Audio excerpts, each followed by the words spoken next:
بسم اللہ الرحمن الرحیم۔ پیش خدمت ہے خبرنامہ، اہم عالمی خبروں کا خلاصہ۔ 17ویں روزے بروز ہفتہ نماز مغرب سے آدھا گھنٹہ قبل مکہ مکرمہ میں گرج چمک کے ساتھ موسلادھار بارش ہوئی ہے، جس کے بعد موسم خوشگوار ہو گیا۔ بارش کے باعث مکہ مکرمہ کے کئی علاقے اور شاہراہیں زیر آب آ گئیں۔ دنیا بھر میں مسیحی برادری نے 9 اپریل بروز اتوار ایسٹر کا تہوار منایا۔ ویٹیکن سٹی میں پوپ فرانسس نے دعا کرائی اور شمعیں روشن کی گئیں۔ گرجا گھروں میں مڈ نائٹ سروسز کا انعقاد کیا گیا۔ عمان کا وفد حوثیوں سے جنگ بندی اور امن پر بات چیت کے لیے یمن پہنچ گیا۔ سعودی عرب اور ایران میں سفارتی تعلقات کی بحالی کے بعد یمن میں بھی اہم پیش رفت ہوئی ہے۔ یمن میں جنگ بندی اور امن کے لیے عمان کی ثالثی میں مذاکرات ہوں گے۔ حوثیوں کے مذاکرات کار محمد عبدالسلام نے یمن سے غیر ملکی فورسز کے انخلاء، معاوضوں اور تعمیر نو کا مطالبہ کیا ہے۔ اسرائیلی طیاروں کی جانب سے شام میں فوجی اہداف پر بمباری کی گئی ہے۔ اسرائیلی فوج نے دعویٰ کیا ہے کہ شامی فوج کے کمپاؤنڈ، ریڈار سسٹم اور آرٹلری پوسٹوں کو نشانہ بنایا گیا ہے۔ شام کی جانب سے فائر کیے گئے راکٹوں کے جواب میں اسرائیل نے بمباری کی ہے۔ تائیوان کی وزارت دفاع نے دعویٰ کیا ہے کہ چین کی تائیوان کے ارد گرد مشقیں دوسرے روز بھی جاری ہیں۔ تائیوان کے ارد گرد 9 جنگی جہاز اور 58 طیارے دیکھے گئے ہیں اور چین کی راکٹ فورس کی سرگرمیوں پر بھی نظر رکھے ہوئے ہیں۔ تائیوان میں امریکی سفارت خانے نے کہا ہے کہ بیجنگ کی سرگرمیوں کا قریب سے جائزہ لے رہے ہیں۔ چین کے ساتھ رابطے کے چینلز کھلے ہوئے ہیں، تحمل کا مظاہرہ کیا جائے۔ خطے میں امن یقینی بنانے کے لیے کافی وسائل اور صلاحیتیں موجود ہیں۔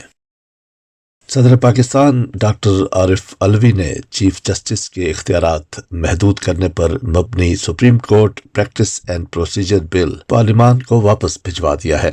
صدر علوی نے کہا کہ بل قانونی طور پر مصنوعی اور ناکافی ہونے کے باعث عدالت میں چیلنج ہو سکتا ہے، لہٰذا اس بل کی درستگی کے بارے میں جانچ پڑتال پوری کرنے کے لیے دوبارہ غور کرنے کے لیے واپس بھجوانا ضروری ہے۔ تسلیم شدہ قانون تو یہ ہے کہ آئینی دفعات میں ایک عام قانون سازی کے ذریعے ترمیم نہیں کی جا سکتی۔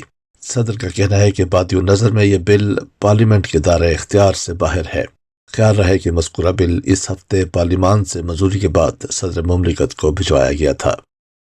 امریکی ادارے کی رپورٹ میں کہا گیا ہے کہ معاشی بدحالی کی شکار معیشتوں پر واجب الادا تقریباً 520 ارب ڈالر کے قرض کو معاف کیا جانا چاہیے۔ پاکستان، ملاوی اور ایتھوپیا جیسے ممالک پر حال ہی میں موسمیاتی بحران سے نمٹنے کے سبب معاشی بدحالی اور مالیاتی دباؤ ہے۔ قرضے معاف کرنے سے ان کی مالیاتی صورتحال بہتر ہوگی اور موسمیاتی اور ترقیاتی اہداف پورے ہو سکیں گے۔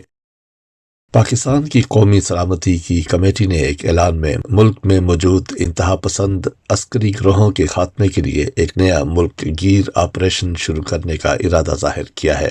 کمیٹی کے ارکان کا کہنا تھا کہ ان معاشی مسائل کے دوران یہ فیصلہ کرنا ایک مشکل امر تھا۔ ماہرین کا کہنا ہے کہ ایک ایسے وقت میں جب پاکستان کو شدید سیاسی و معاشی مشکلات کا سامنا ہے، قومی سلامتی کمیٹی کی جانب سے دہشت گردی کے خلاف نئے آپریشن کا اعلان ملکی معیشت پر کیا اثرات مرتب کرے گا۔ بین الاقوامی مالیاتی فنڈ کا بیل آؤٹ پروگرام نومبر سے تعطل کا شکار ہے اور ملک میں سیاسی گرما گرمی بھی عروج پر ہے۔ یاد رہے کہ سن 2014 میں بھی انتہا پسند عسکری گروہوں کے خلاف ملک گیر آپریشن کے باعث ملکی خزانے پر اربوں ڈالر کا بوجھ پڑا تھا اور 10 لاکھ سے زائد لوگ بے گھر اور سینکڑوں مارے گئے تھے۔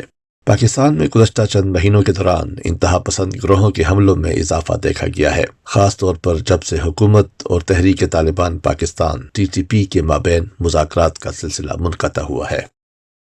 روسی وزیر خارجہ سرگئی لاوروف نے ترک دارالحکومت انقرہ میں قیام کے دوران اپنے ترک ہم منصب مولود چاوش اولو سے ملاقات کی اور اس کے بعد ایک مشترکہ پریس کانفرنس سے خطاب بھی کیا۔ روس یوکرین جنگ کے حوالے سے اس خونریز تنازع کے خاتمے کی وجہ بن سکنے والے ممکنہ امن مذاکرات پر روسی وزیر خارجہ سرگئی لاوروف نے کھل کر بات کرتے ہوئے کہا کہ ایسی کوئی بھی امن بات چیت صرف ایک نیو گلوبل آرڈر کے تحت ہی ممکن ہو سکے گی۔ سرگئی لاوروف نے کہا کہ ایک نیا عالمی نظام ایسا ہونا چاہیے جس میں عالمی سطح پر امریکہ کو کوئی غلبہ حاصل نہ ہو۔ یوکرینی جنگ کے خاتمے کے لیے کوئی بھی امن مذاکرات صرف روسی مفادات کو مد نظر رکھنے کی بنیاد پر ہی ہو سکتے ہیں۔ بات ان اصولوں کی ہے جو ایک نئے عالمی نظام کی بنیاد بنیں گے۔ چین کے دورے پر گئے ہوئے فرانسیسی صدر میکرون کی کوشش ہے کہ بیجنگ ماسکو پر دباؤ ڈالتے ہوئے اسے یوکرین میں قیام امن پر مجبور کرے۔